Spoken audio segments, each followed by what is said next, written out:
أعوذ بالله من الشيطان الرجيم. بسم الله الرحمن الرحيم. الحمد لله رب العالمين،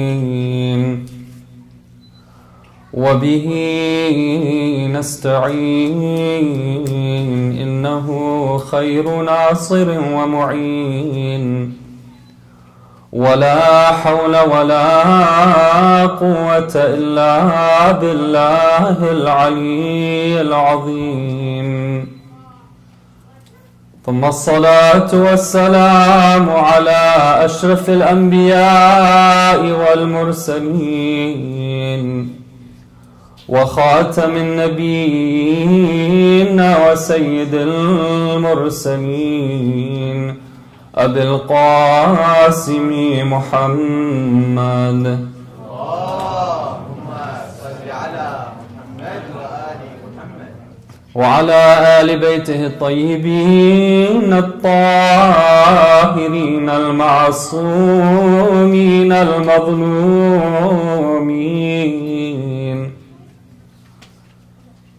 ولعنة الله الدائمة على أعدائهم أجمعين.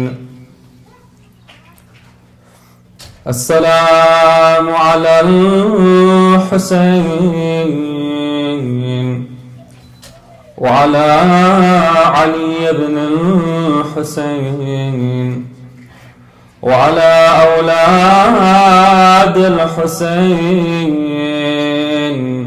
وعلى أصحاب الحسين. My respected elders, brothers and sisters in Islam and Iman, Salamun alaikum wa rahmatullahi wa barakatuh.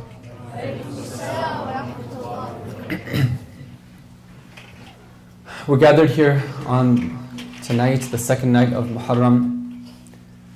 The topic, inshallah, that I would like to address for tonight is recognizing and resisting the untruths of the modern world. And the topic, the overall topic that we introduced last night was towards an Islamic lifestyle, lessons from the ziyarah of Ashura. And before I begin for tonight's lecture, I just wanted to mention an incident from the life of one of our eminent scholars by the name of Sheikh Abdul Karim Al-Ha'iri. Sheikh Abdul Karim Al-Ha'iri was the individual who was the founder of the Hawza in the city of Qum. He performed a monumental task by establishing this Hawza, and so many of the teachings that have come to us today from the school of the Ahlul Bayt are because of the barakah of this Hawza, and we pray for the success of that Hawza as well as the other Hawzas for the Shia in the rest of the world. Sheikh Abdul Karim was somebody who was known not only for being somebody who was incredibly knowledgeable and for performing an incredible service to the Shia Muslim community, but he was also known for his humility. He was somebody who, despite being so knowledgeable, would be with the people. And in one of his notable characteristics is that when it came to participating in the mourning for Abu Abdullah al-Hussein, he was there with the people also. He would be teaching his dars, his lesson, but when he would see there would be a group of people who were gathering and moving together, beating their chests to go to the haram, he would join them. He would take off his shoes, take off his amama, and go barefooted in the utmost humility and join with them. He had such respect for Imam Hussein alayhi salam that at the beginning of his class, he would invite somebody from the audience and say, come and recite a few minutes of masa'ib. Let us remember Imam Hussein before beginning the dars. One day, they ask him, they say that, oh, Sheikh Abdul Karim, what is it? Why is it you're so fascinated with Imam Hussein alayhi salam? Why is it that you have so much dedication towards him?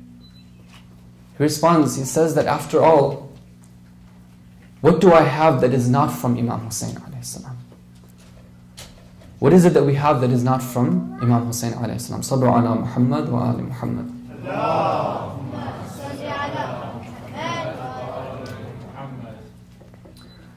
In the lecture last night, I introduced the topic of living Islam and trying to distinguish our understanding of Islam from just being a mere commitment to trying to make our lifestyle something which is Islamic, as the ziyarah of Ashura teaches us that we want to make our lives like the lives of the Ahlul Bayt alayhim salam.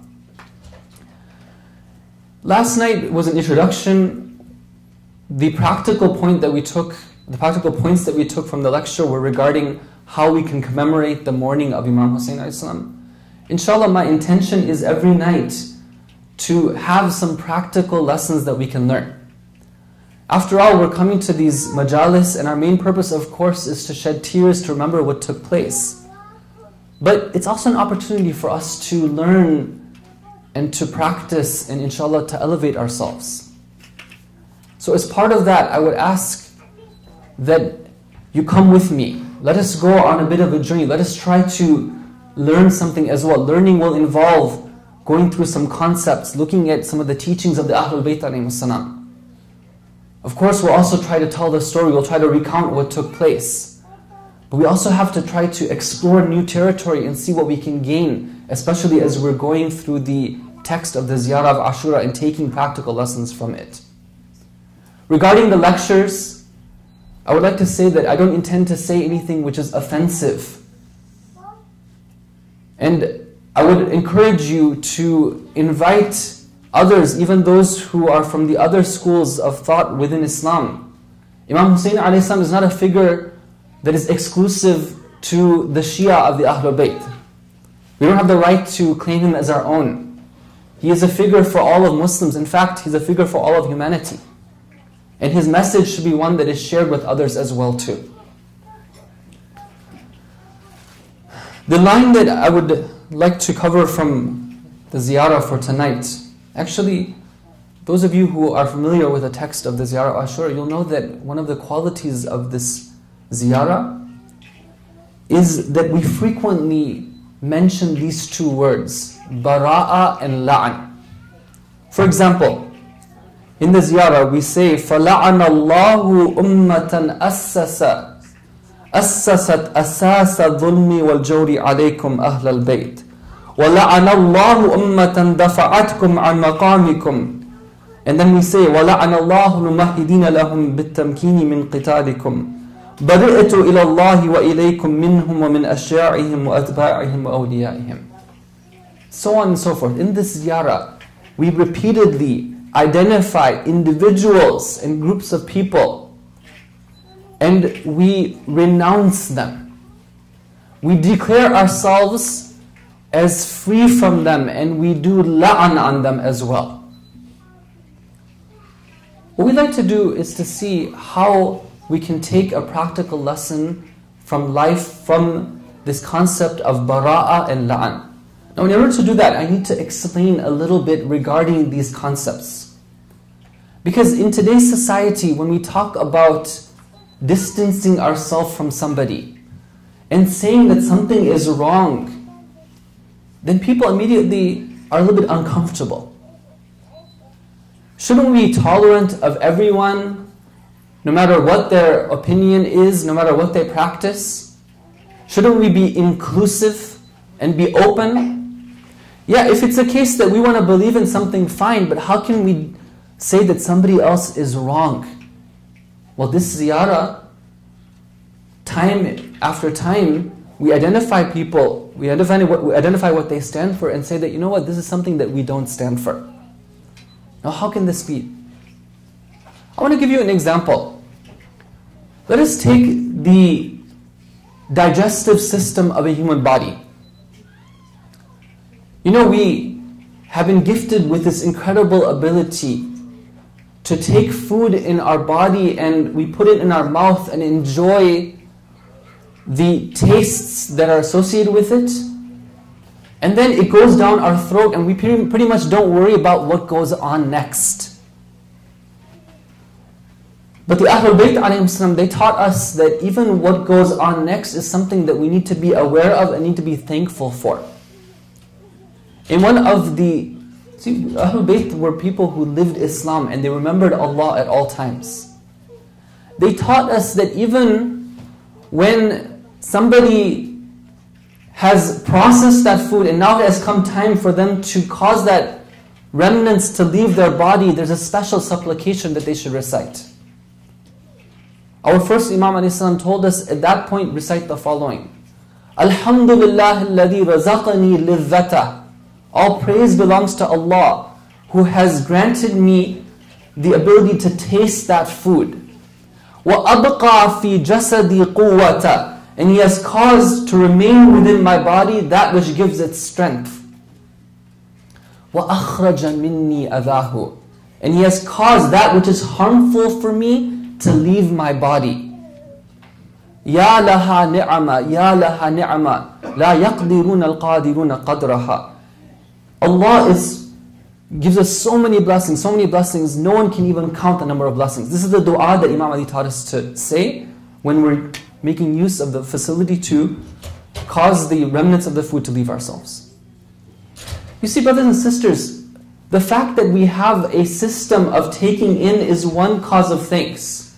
But the fact that we also have a system of taking out what's harmful for us is another cause to be thankful to Allah as well too. Imagine if we didn't have that. All we could do was take in, but we couldn't take out what was harmful. Quickly our body would be harmed. Quickly we would start to become sick, and eventually the harmful food would cause internal damage, and eventually it would lead to us perishing. The presence of that system of defense is incredibly important for the health of our body. Sallu ala Muhammad wa ali Muhammad. There's been a request, if you can please take one step forward, so please one more salawat ala Muhammad wa Muhammad while you're moving forward.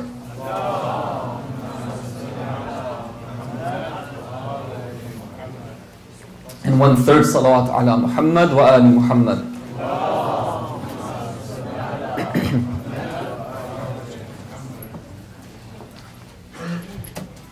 As we've analyzed here, the presence of that system, the immune system, which defends ourselves against the presence of harmful elements, is incredibly essential for us. And that's when it comes to the body. What about when it comes to the soul? If we say that we're going to be inclusive and tolerant towards all ideologies, anything can come in, and we're not going to take a stand against it, the same way that the body is going to become sick, the same way our religion is going to become sick as well too. That is why among the teachings we have in Islam that are reflected in the Ziyarah of Ashura is that if we truly want to love the Ahlul Bayt alayhim salam, we have to take a stance against what is counter to the Ahlul Bayt alayhim salam. If we want to love the truth and embrace the truth, we have to take a stand against what's counter to the truth. Let me read that line again. بَرِئَتُ إِلَى اللَّهِ وَإِلَيْكُمْ مِنْهُمْ وَمِنْ أَشْيَاعِهِمْ وَأَتْبَاعِهِمْ وَأَوْلِيَائِهِمْ.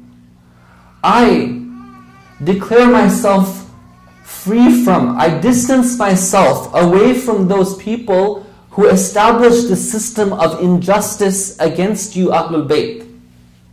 I distance myself away from them and I turn to you, the Ahlul Bayt, and I turn to Allah.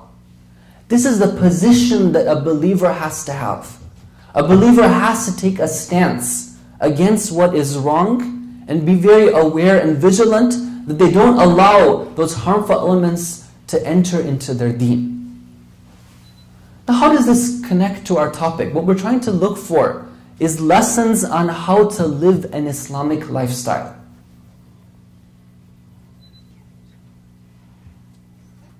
When our Imams ﷺ would mention the time of the ghaibah, the time that we're in right now, one of the things that I found quite amazing is that repeatedly when they would mention the ghaibah to their companions, they would describe the situation and how it's going to be, and then they would ask them a question.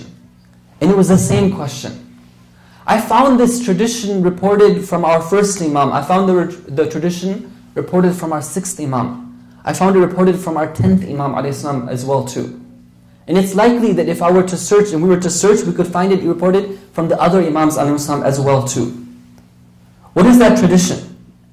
In one example of this, one narration of it, when the 6th Imam alayhi salam describes the time of the ghaibah, which we're in right now, to one of the companions, he says the following. He asks him a question.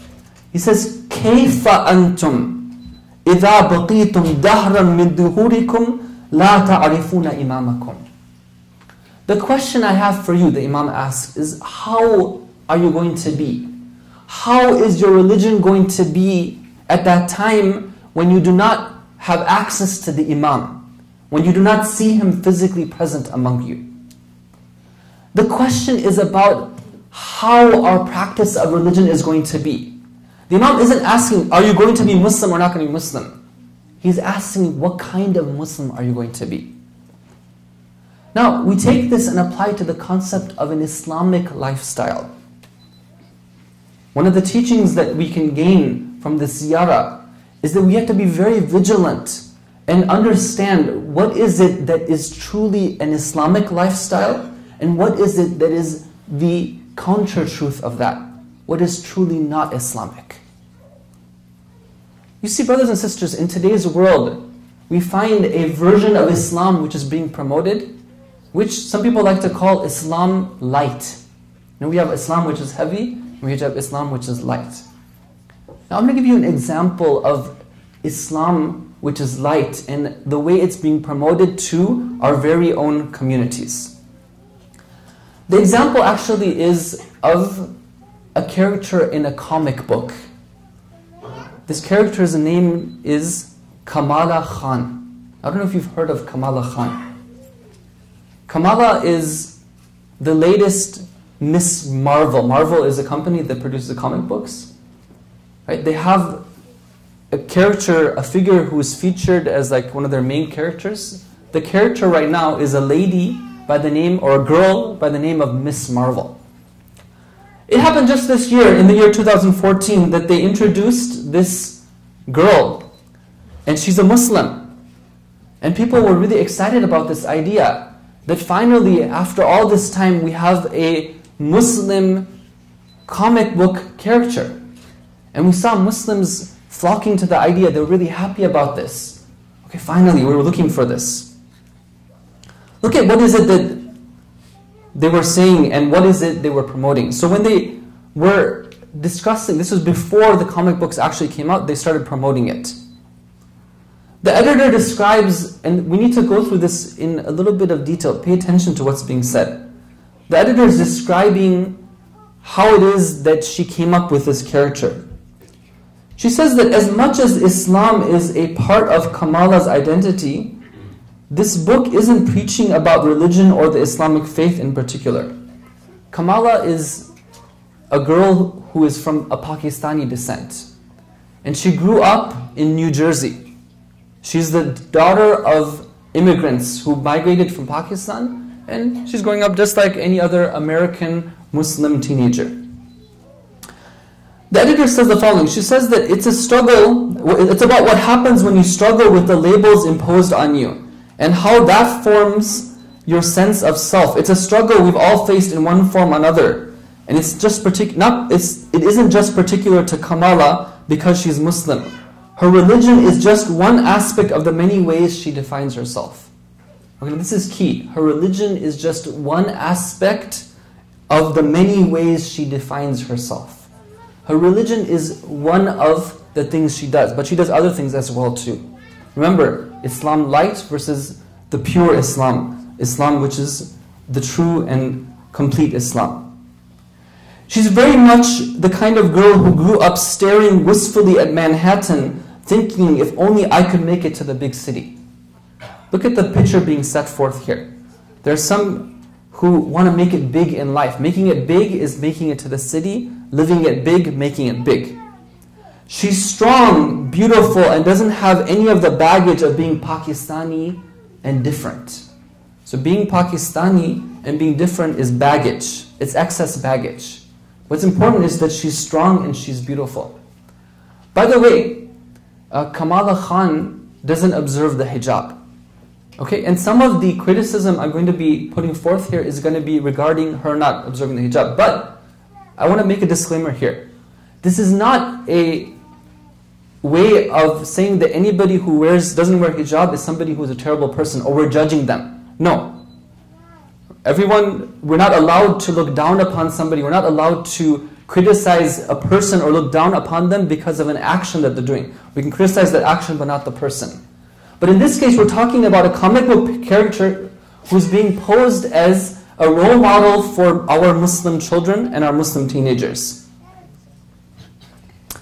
Now, this comic book came out, and there's been a few episodes that have come out. It's very interesting if you look at the type of figure that's being posed here. I want to give you an example of some of the things that are we see in this comic book. Okay, in one case we see that she has a brother, and the brother is somebody who's religious, who's more religious than she is. Her brother is somebody who wears a hat all the time, and he's really concerned about Islam. He doesn't have a job because he can't find a job which will give him halal income. In one case, he's seen kind of looking like a bit of a loser, right? His father has a job at a bank, right? He's earning money through an interest-based sort of income, and he's quite happy and comfortable. But the son, because he wants to be religious, he's a bit of a loser. He just sits at home, can't find a job.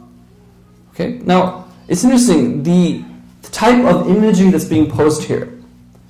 The brother, because he's religious, is not successful, but the sister and the father, because they're willing to go beyond the bounds, they're the ones who are successful. In one incident, Kamala is talking to her father. She says, "Abu, can I go to a party tonight?" Right? Her father looks at her and he asks, "With boys?" She says, "Yeah." Okay, now look at what type of dialogue is going on here. Right? This type of thing about going to a party and a Muslim girl wanting to do it. In another case she asks the question, she says, "Why am I the only one who gets signed out of health class?" Right? Because in health they discuss issues regarding sexuality and other things which aren't appropriate for our children. She's asking, why do I have to bring pakoras to school for lunch? Why am I stuck with the weird holidays? Everyone else gets to be normal. And you might look at that and say, okay, that's funny, right? That's true. Right? Why everyone else is normal? I'm the one who sticks out. I'm the one who's odd. But wait a minute. Who is it that defines who's normal and who's not normal? Is normal, what does it mean to be normal is somebody who strips themselves of any cultural identity and just becomes like everyone else. Somebody who is normal is somebody who isn't concerned about the rules of Islam when it comes to real life. They go and earn their income however they want. That's what's normal and what's not normal. Kamala Khan, we said, is a superhero. What she is able to do is she's able to shift her shape. She can grow tall. She can suddenly take a step that goes halfway across the room. She can extend her hands and fire them forward and back. She has these shape-shifting abilities. It's very interesting how the imagery of somebody who shifts shapes is given to a Muslim character. Kamala has a friend who is a boy. His name is Bruno. And before they came out with the comics, there were some people who were a little bit worried about this. They said that, okay, this is a good idea. Let's have a Muslim girl in the comic. It will be a source of identity for our Muslim girls, for our Muslim youth. We're a little bit concerned about what's going to happen here, between this friendship between her and this guy named Bruno. In one of the dialogues that I saw in one of the comic books, the following is there. She's talking to the guy, and he's talking to her. He says the following. He says, "Who cares what people expect? Maybe they expect some perfect blonde. What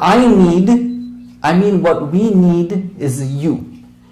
Okay, you see the type of dialogue that's taking place here. It's the beginning of something which perhaps could turn into a romance later on down the line.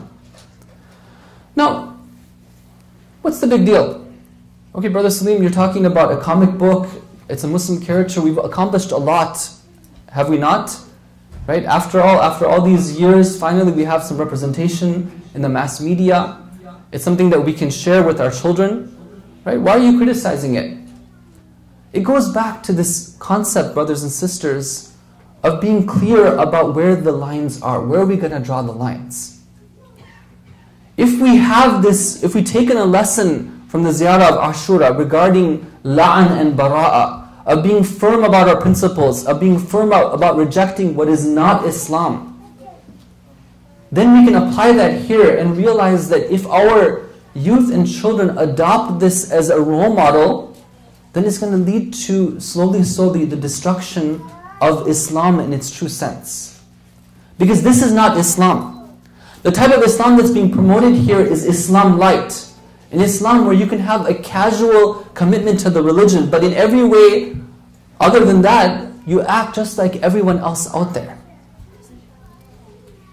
Is it the case that as a young boy or a girl, I should be thinking about going to parties? Is it a case as a young boy or a girl, I should be having friends with the opposite gender? These things don't exist within the teaching of Islam. They're not part of what it takes to have and lead an Islamic lifestyle. Sallu ala Muhammad wa ala Muhammad. Allahumma salli ala Muhammad wa ala Muhammad. Now, when it comes to what to do, okay, what is it that I am advocating, I'm suggesting? What I'd like to propose is that when it comes to this type of media and this type of exposure to other versions of Islam, we as a community need to be very vigilant and alert. We have to be awake. We can't be accepting of anything and everything and say that, oh, that's good as well too. Let's just take everything and put it all together. Because that would lead to disaster and destruction and sickness. We need to understand what is it that is part of Islam and what is not part of Islam. And we need to know how we should expose our younger generation to it. A young individual is very prone to what is fed to him or her, especially when it comes in an attractive form. I was talking to a friend of mine, and he was giving me an example which really worried him. He said that he has a very good relationship with one of his daughters.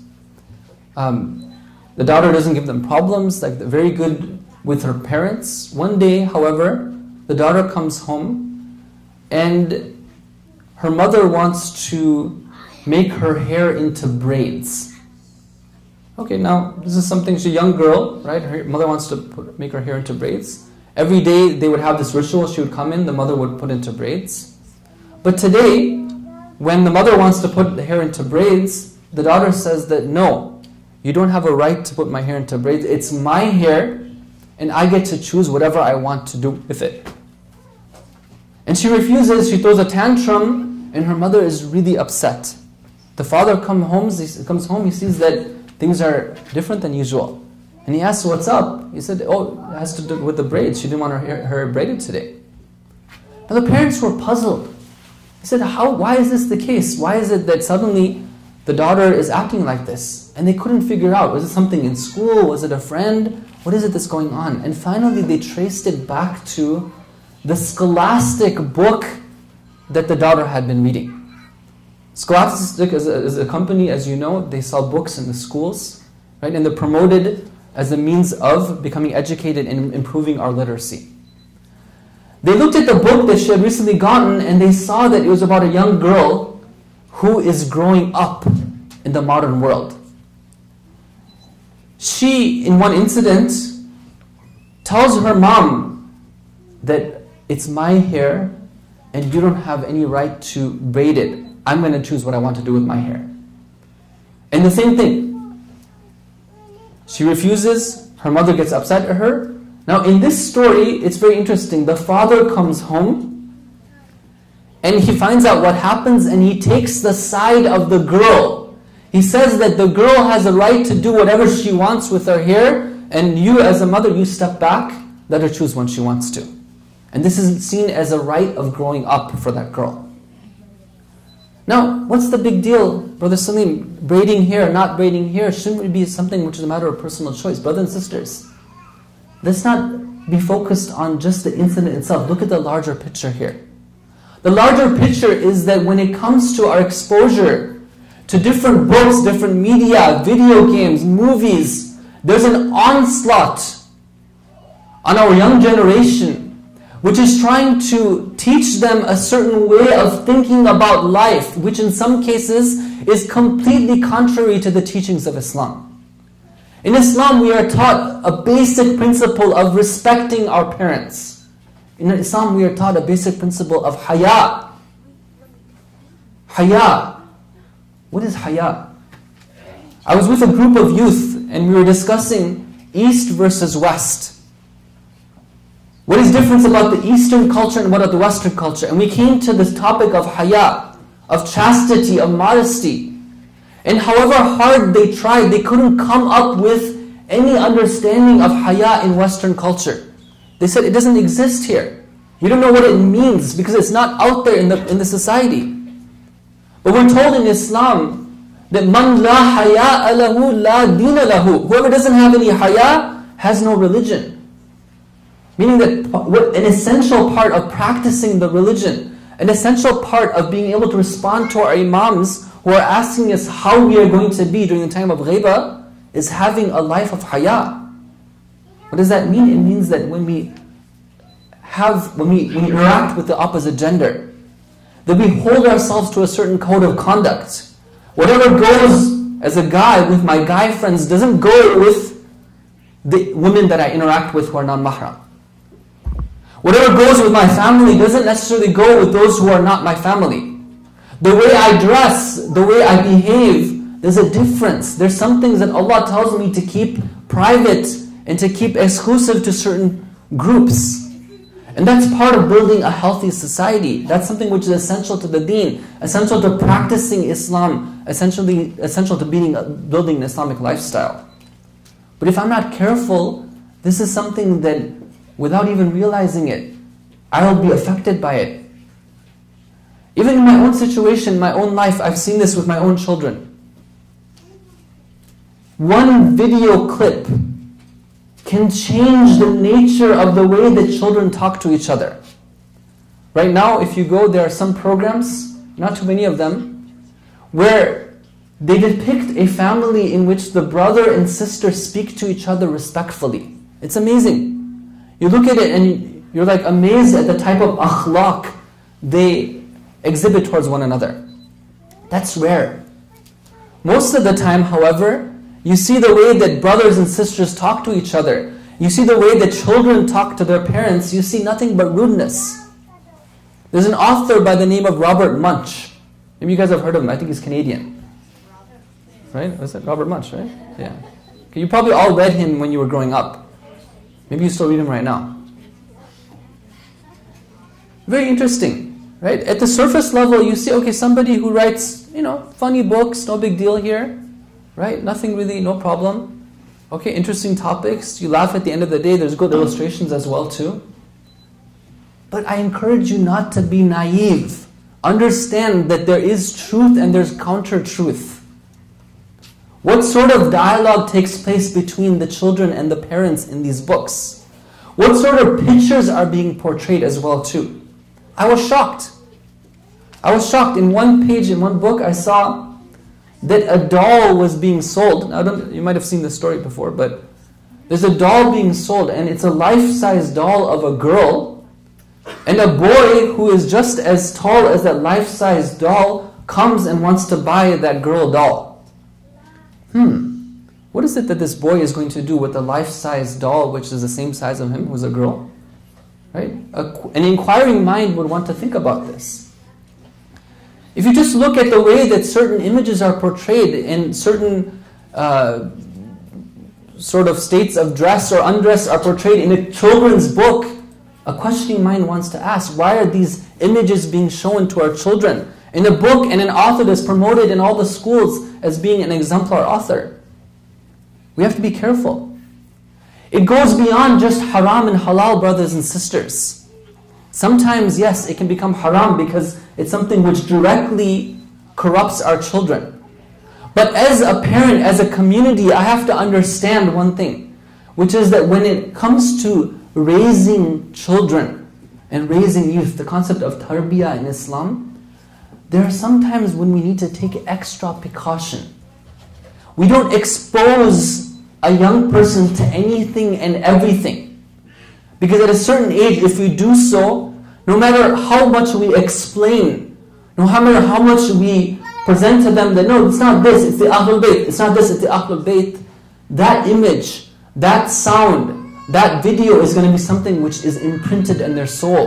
And it's going to be very, very hard to root it out. So what do we need to do, brothers and sisters? We need, number one, we need to be aware and intelligent consumers of the information that we have. Understand that there's another version of Islam which is being promoted right now. A light version of Islam, which in some ways, in some cases, is completely absent from fundamental pillars of Islam, like respect, like haya, like chastity, like modesty. We have to understand that even though there are some things which are good out there, that which is bad far outnumbers that which is good.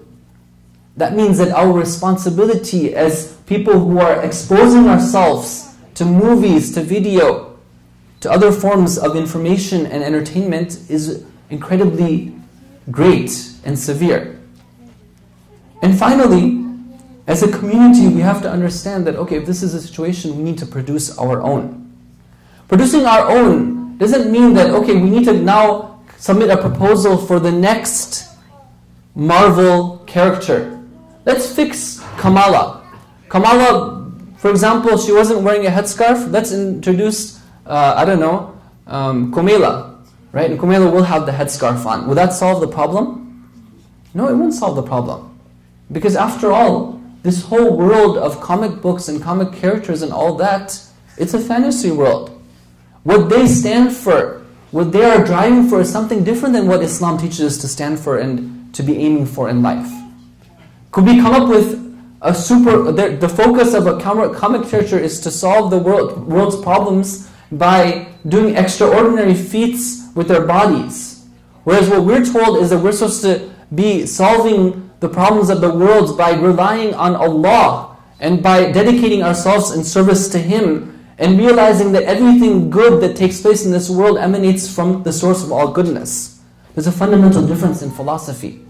If somebody is able to do superhuman feats from the Islamic perspective, it's not because they can shift shapes or they can spin webs. It's because they connect themselves with the source of ultimate power, which is Allah, and Allah exhibits His perfection and manifests His power in the form of these human beings and what they can do.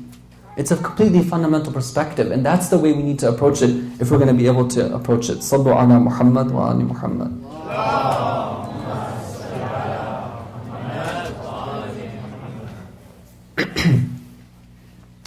Inshallah, if Allah gives us a tawfiq, we will continue the discussion of Islam light versus real Islam tomorrow, and continue the discussion of how to distance ourselves from that which is not Islam. It's a 2-night, inshallah, covering that portion, and then we'll move on to other lessons that we can learn from Ziyat Ashura in the upcoming nights. Tonight is the second night of the month of Muharram. According to historical sources, the caravan of Abu Abdullah Hussein a.s. on the second day, it was the second day where it landed and ended up in the land of Karbala. If you go back and look at the different places and different cities that this caravan has journeyed, it has gone through a lot. It has passed from city to city, and we can only imagine the state of those who are in this caravan. How much pain and suffering and how much patience they've had to exhibit along the way. How many people have joined them and how many people have subsequently left them. How they left with hopes of joining with their followers in Kufa, and how now they have been disappointed and realized the treacherous nature of those who previously invited them. They are making their way, and they have now finally landed in Karbala. What is Karbala? Karbala is a patch of land, a desert land, where the sun shines very brightly and it is very hot in the daytime. but it is a special land. We're told that the prophets, different prophets, whenever they would journey through that land, they would make it a point to stop there. When our first Imam ﷺ is journeying through that land, he makes it a point to stop there. They know that this place, above all places on earth, is going to be the most special of places, where the most holiest of blood is going to be spilt. When Imam Hussein ﷺ and his caravan draw near the land of Karbala, he asks the question of those who are around him. He wants to make a point. He says, "Ayyu mawdi'in hadha?" What place is this? They tell him, "Hadha Karbala, ya ibn Rasulullah." This is known as Karbala, O the son of the Messenger of Allah. Imam Hussein alayhi salam then cries out, "Huna wallahi yawm karbin wa bala." وهذا الموضع الذي يحرق فيه دماؤنا ويباح فيه حريمنا. This then, I swear by Allah, is that land which is the place of karb and bala. This is the place in which we will face misfortunes. This is the place in which our blood will be spilt. This is the place in which our haram will be despoiled. Allahumma inni a'udhu bika min al-karbi wal-bala. He asks Allah for protection from distress and affliction. What sort of bala is Imam Hussein alayhi salam envisioning here? What has he been foretold? What is he going to expect is going to happen in the upcoming days? We can only imagine the different incidents and the different thoughts that are running through the Imam's mind. Imam Hussein alayhi salam commands his camp to alight in the land of Karbala. He takes out his sword and begins to sharpen it, and as he does so, he cries out the following poetry: Ya dahru uffin laka min khalili kam laki bil ishraqi wal asili من طالب وصاحب قتيل والدهر لا يقنع بالبديل وكل حي سالك سبيل ما أقرب الوعد من الرحيل وإنما الأمر إلى الجليل. Woe unto you, O world, what a bad friend you are, and how many nights and mornings did you have? How many of your seekers have left this world? But it is this world which is never content in taking someone else. When it's time for somebody to go, it's their time. Nobody else will be taken in their place. Every living one is treading a path. How near is the promised time for journeying, and the affairs are in the hands of the Majestic One. Sallallahu alayka ya Aba Abdullah. Sallallahu alayka ya Ibna Rasulullah. Ayyuha ash-shaheed bi Karbala.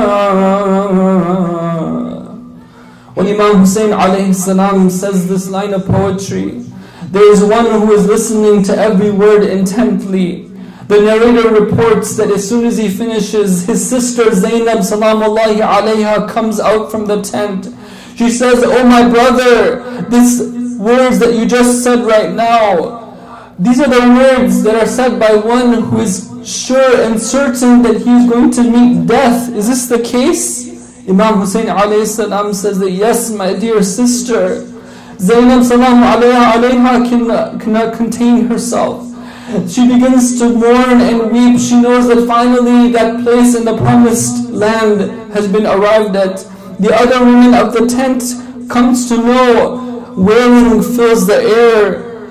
Kulthum cries out, "Wa Muhammada wa Aliya wa Umma wa Akha wa Husayna wa وَبِضَيْعَتَنَا بَعْدَكَ. What are we going to do, O Hussein, after you? But we have to tell Zainab and Kulthum that listen to Imam Hussein alayhi salam as he gives you words of advice to be patient. There is so much you are going to have to face in the future. The same caravan that was now entered Karbala is going to depart. At that time it will be Zainab salamullahi alayha who will be leading them. She will go to the body of her brother and she will cry out, "Oh, my grandfather, here is Hussein in the desert, covered with blood. Here are your daughters taken captive and your offspring slaughtered. Ala la'natullahi ala al-qawmi al-zalimin. Wa saya'alamu alladhina zalamu ayya munqalibin yanqalibun." Sallu ala Muhammad wa ala Muhammad.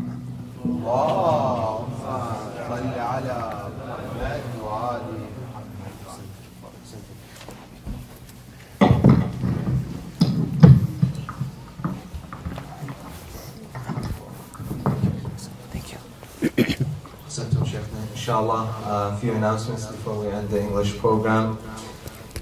First and foremost, we'll have our volunteers to go around with baskets for donations to continue supporting the Muharram programs and the future youth programs, inshallah. And one of the ways you also could donate